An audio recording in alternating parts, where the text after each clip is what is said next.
Great job, and so we're going to bring him up for Should we bring him up for a couple of minutes?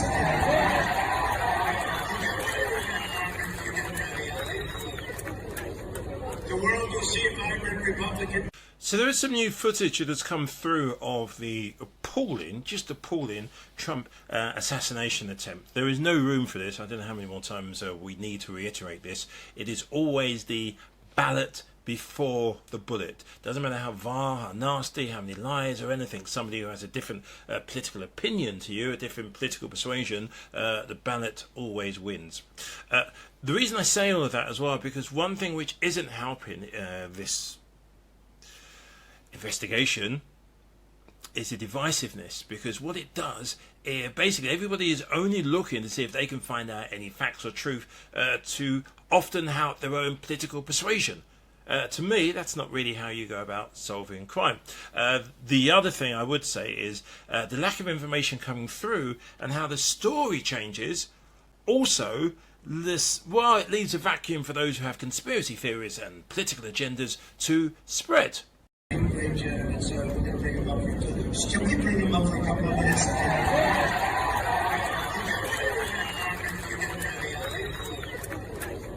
The world will see a vibrant Republican.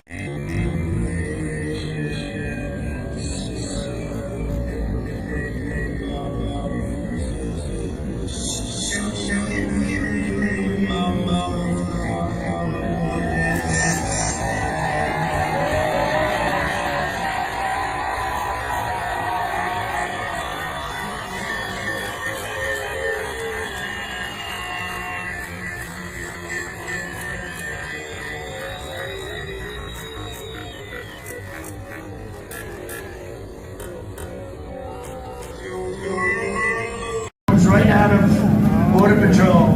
Take a look at that. So that arrow is the lowest amount of illegal immigration ever in recorded history into our country.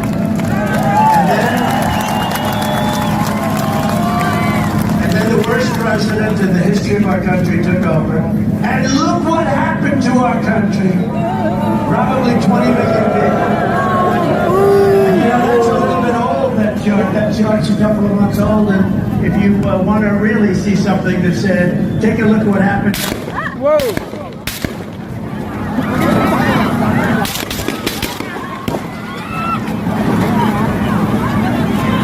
Get up! Get that motherfucker! Fuck you! Nice shot! Yeah!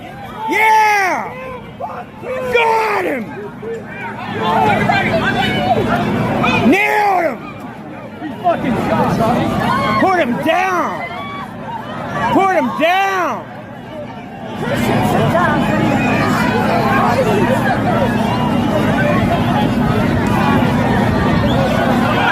Look at this, look at this, look at this.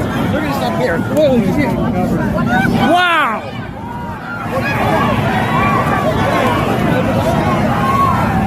This has never happened. Get him out of here! Get him out! Get him out! Get him out!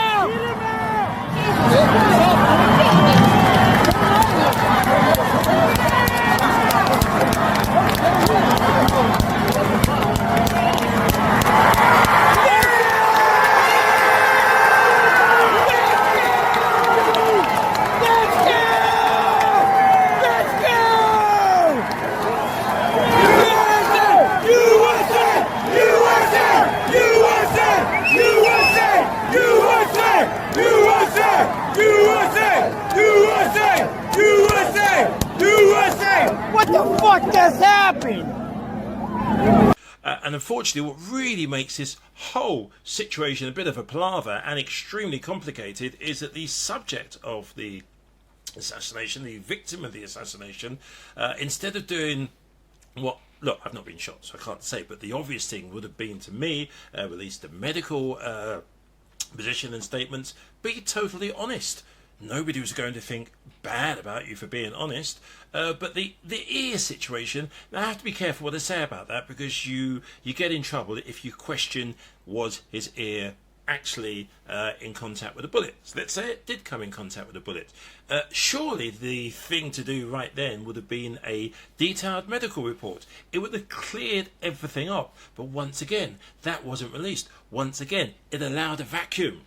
And you have to understand, there's a third scenario which comes into play in all of this.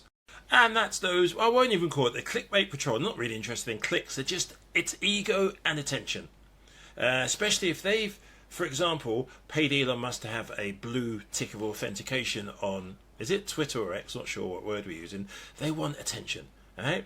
They literally want to feel important. They may, and it's almost like it's like a troll farm. They know if they say something which goes along with a particular discussion that day, it may get a lot more attention.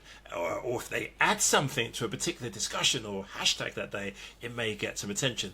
No regard to whether it's factually true, not really bothered about that. And they're all journalists, by the way. They always say independent journalists because the mainstream media is ignoring them. Well, Fox, when I last checked, didn't call itself a minority broadcaster, nor does Newsmax. And Elon Musk is actually in charge of a whole social media platform. So not sure where that argument stands out. But on the wider scale, unfortunately, something that has happened, I mean, it's always 2 weeks now since the assassination. And something that has happened, it's allowed many who have no idea what's going on, which is like most of us, but they should know better. We're talking about politicians.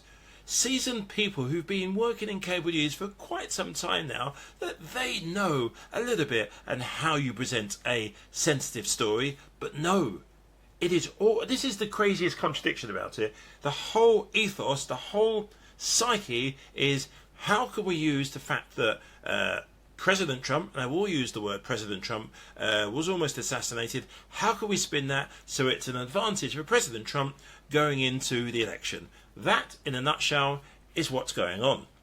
I'm going to slow this down. What I find fascinating, the former president has been shot, surrounded by Secret Service. The crowd, they're just standing on. Some are taking cover, others are standing up. Shot on the phone. You can see photographers running around to get the shot. And is it just where we are now, that it's a click and picture before your own personal safety? What I would say, the Secret Service, clearly, if they can identify everybody who's there, and I imagine that you have to give some of them a details to a ticket to be in what they call the, is it the bleachers area, like a Trump rally? Where is all this